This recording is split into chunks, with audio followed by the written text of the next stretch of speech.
नमस्कार दोस्तों, तो स्वागत है आपका एक बार फिर से हमारे चैनल में। हम लेके आ गए हैं आपके लिए एक और नया वीडियो। और दोस्तों, आज के हम वीडियो में बात करेंगे 2008 में हुए मुंबई में आतंकवादी हमले की। दोस्तों, ये हमले इतने भयानक थे कि आतंकवादियों ने 2002 से लेके 2008 तक जगह जगह सीरियल बम ब्लास्ट किए, जिसमें बहुत से मासूम लोगों की जान गई और बहुत से मासूम लोग जो थे वो घायल हो गए। अब बात करते हैं नवंबर 2008 को हुए मुंबई में आतंकी हमले के बारे में। दोस्तों, इस आतंकी हमले में 26 आतंकवादी शामिल थे, जिसमें से 24 जो आतंकवादी थे उन्होंने मुजफ्फराबाद के पहाड़ी इलाके में एक प्रशिक्षण किया था। मतलब इन्होंने वहाँ उस इलाके में ट्रेनिंग ली थी, कॉम्बैक्ट की, क्लोज कॉम्बैक्ट की, नेवी कॉम्बैक्ट की, इन सब चीज़ों की ये लोग पूरा ट्रेनिंग लेके आए थे। और इन आतंकवादियों को सैटेलाइट फ़ोन के ज़रिए पाकिस्तान से कुछ अधिकारी इनको कंट्रोल कर रहे थे। दोस्तों, ये जो 26 जो आतंकवादी थे, इनको हर तरह की ट्रेनिंग दी गई थी। कमांडो ट्रेनिंग दी गई थी, समुद्र में कैसे रहना है, जो नेवी वाले रहते हैं वहाँ पे कैसे सरवाइव करना है, अगर अपने ठिकाने पे पहुँचना है, वो सारी चीज़ों की ट्रेनिंग उनको दी गई थी। और इनमें से 10 जो थे आतंकवादी थे, इनको मुंबई हमले के लिए, जो मुंबई का इनका मिशन था उसके लिए चुना। जब इन आतंकवादियों ने हमला किया था, इन 10 आतंकवादियों ने, तो ये फुल टू फुल तैयार होके आए थे। मतलब इनके पास AK-47 जैसी राइफल्स थी, इनके पास हैंड ग्रेनेड्स थे, इनके पास और भी बहुत सारे अलग अलग तरीके के एडवांस्ड वेपन थे। इन आतंकवादियों को मुंबई में 4 जगह के टारगेट दिए गए थे, जिसमें से था Taj Mahal palace hotel, Oberoi Trident, Nariman house और छत्रपति शिवाजी टर्मिनस। 26 नवंबर 2008 को करीब करीब 8 बजे एक स्पीडबोट के ज़रिए कुलाबा में 2 स्थानों पर अलग अलग जगह से 10 लोग आए थे। उन लोगों को वहाँ के जो लोकल मछुआरे थे उन्होंने पूछा भी था कि आप लोग कौन हैं, लेकिन उन्होंने उनको साफ साफ बोल दिया कि अपने काम से काम रखो। उन मछुआरों ने पुलिस में भी कंप्लेंट किया था, लेकिन उनको कुछ खास रिस्पॉन्स नहीं मिला। बात करते हैं सबसे पहले छत्रपति शिवाजी महाराज टर्मिनस। वहाँ पर छत्रपति शिवाजी महाराज टर्मिनस पर 2 बंदूकधारी इस्माइल खान और अजमल कसाब ने हमला कर दिया था। दोस्तों, ये जो हमला था लगभग 9:30 बजे शुरू हुआ, जिसमें ये जो आतंकवादी थे, ये दोनों आतंकवादी सबसे पहले रेलवे स्टेशन के जो पैसेंजर हॉल होता है वहाँ पे घुस गए। वहाँ पे इन्होंने सबसे पहले आग लगाई, फिर अपने अपने बैग से इन दोनों ने AK-47 राइफल्स निकाली और अंधाधुंध फायरिंग करनी शुरू कर दी।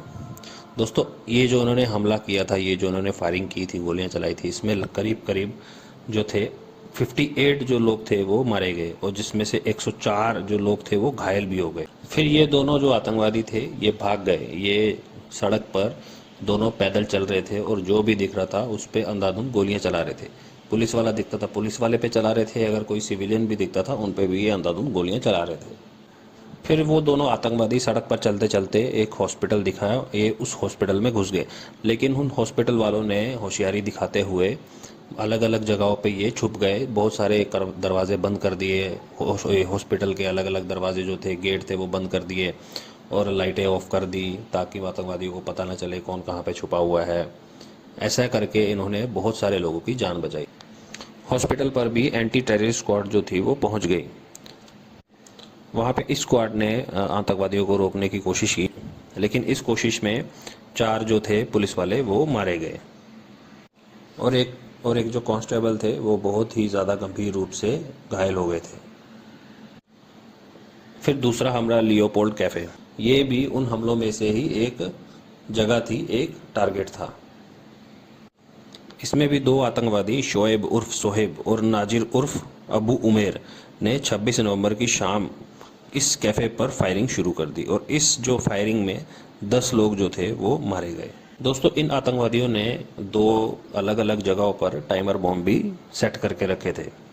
एक जो बम था, पहला जो बम था विले पार्ले में 10:40 पर, और फिर जो दूसरा जो विस्फोट था वो वाड़ी बंदर में 10:20 पर हुआ था। अब बात करते हैं ताज होटल और ओबरॉय ट्राइडेंट। दोस्तों, ये होटल भी इसलिए टारगेट पे थे क्योंकि इन होटल में उस समय बहुत सारे फॉरेन डिप्लोमेट्स जो थे वो ठहरे हुए थे।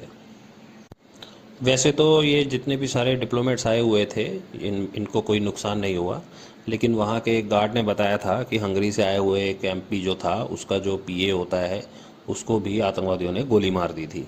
फिर उस रात ताज होटल में भारतीय संसद के एन कृष्णदास और एक मैड्रिड के राष्ट्रपति थे एस्परांजा इग्वारे, वो भी उस गोलीबारी में फंस गए थे। फिर बात आती है नरीमन हाउस की। दोस्तों, नरीमन हाउस कुलाबा में एक चाबाद लुबाविच यहूदी केंद्र है। मुंबई चाबाद हाउस के रूप में जाना जाता है। 2 हमलावरों ने यहाँ पे कब्जा कर लिया था और बहुत सारे जो वहाँ के रेजिडेंस में जो रहने वाले लोग थे उनको बंदी बना लिया। फिर इसके जवाब में पुलिस ने आसपास की इमारतों को खाली किया और हमलावरों के साथ मुठभेड़ की, जिसमें एक घायल हो गया। फिर उसके बाद एनएसजी कमांडो दिल्ली से आए। उन्होंने उस वहाँ पे जो हवाई प्रशिक्षण किया, कोशिश की ढूंढने की। फिर धीरे धीरे करके उन्होंने 9 बंदूकों को छुड़वाया। फिर अगले दिन एनएसजी कमांडो ने हेलीकॉप्टर के छत पर फास्ट ड्रॉपिंग करके अंदर घुस गए उस बिल्डिंग में।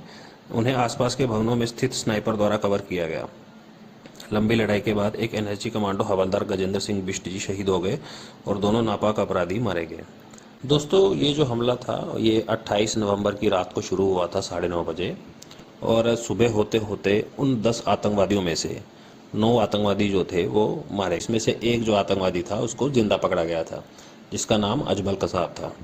और इसके बारे में आप सब ने सुना ही होगा और जानते भी होंगे इसके बारे में।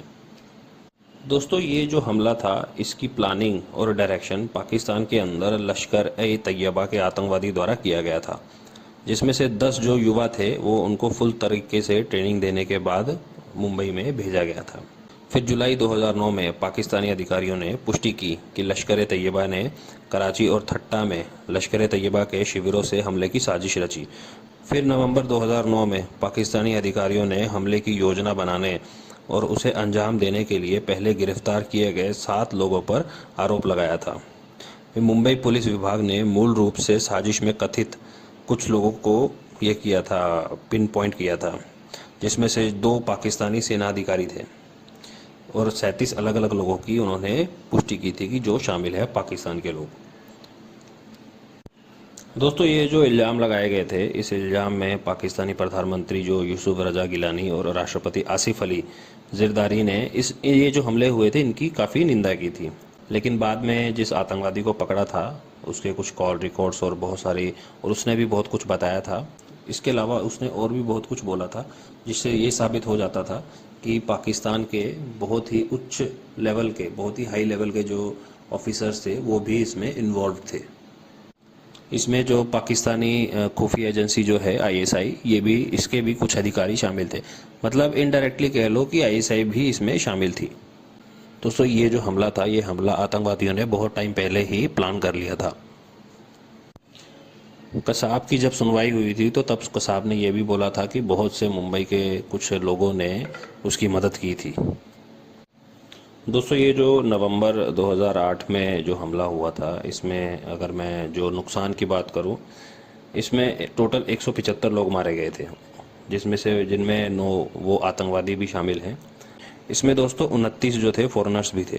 इन 175 लोगों में से 15 जो थे वो पुलिस वाले थे और 2 जो थे वो एनएसजी कमांडो मारे गए थे। दोस्तों, कसाब को पकड़ने के बाद उससे 3-4 महीने तक पूछताछ की गई। फिर उसके बाद फरवरी में एक 11,000 पन्नों की जो थी चार्जशीट तैयार की गई। 23 मार्च 2009 को शुरू हुआ उसका मुकदमा, ठीक है। और ये जो मुकदमा था ये कम से कम 2.5-3 साल चला, लेकिन फाइनली भारत का जो सुप्रीम कोर्ट है उसने उसको मौत की सज़ा सुना दी। फिर 21 नवंबर 2012 को कसाब को फांसी दे दी गई। दोस्तों, ये भी एक सोचने वाली बात है कि इनके अंदर इतनी हिम्मत कहाँ से आती है कि ये एकदम खुले में ऐसे एकदम हथियार लेके लोगों को मारते जा रहे हैं, जबकि उनको पता है कि अगर हम ऐसा करेंगे तो हमको भी पुलिस वाले मार देंगे या कमांडो जो आर्मी वाले हैं वो जवाब में मार देंगे हमको। लेकिन उस चीज़ का इनको डर है ही नहीं है। तो मैं आज तक ये नहीं समझ पाया हूँ कि ये क्या है इनका रीज़न, मतलब इस चीज़ के पीछे इनका क्या मकसद रहता है। दोस्तों, जहाँ तक मैं समझता हूँ इन ऐसे लोगों का दिमागी जो संतुलन रहता है वो बिगड़ा हुआ होता है। इसी की वजह से ही इनके दिमाग के अंदर इनको जो जैसा कोई ऊपर से बोल देवे, ठीक है, जहाँ इनको कोई ऐसा घुमा देवे, ये वैसा ही कर लेते हैं।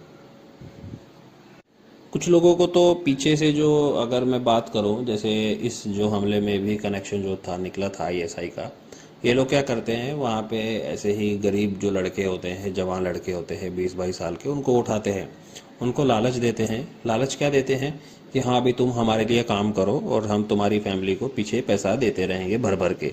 तो बस उसी लालच में अब कुछ जो गरीब लोग होते हैं, जो गरीब लड़के होते हैं, उनके पास काम धंधा करने को कुछ है नहीं, और वैसे भी पाकिस्तान की हालत आपको पता ही है कैसी है। तो इसीलिए वो इस लालच में आ जाते हैं और अपने फैमिली के लिए कुछ ना कुछ करने को तैयार हो जाते हैं। लेकिन कईयों के इरादे कुछ और भी होते हैं, उनको बहुत सारी चीज़ों से उनका माइंड वॉश किया जाता है। ठीक है, मतलब ये भी एक रीज़न है जो ऐसे हमले होते हैं इनके पीछे, मतलब ऐसा भी समझ सकते हैं अपन। कहने को बहुत सारी ऐसी थ्योरीज हैं। दोस्तों ये जो हमला था ये एक तो अचानक किया हुआ था, और ये हमला इतना ब्रूटल था ना, ये जो हमला है, ये जो वो रात है, ये भारतीयों के जहन में हमेशा एक बुरी याद के तौर पे रह जाएगी।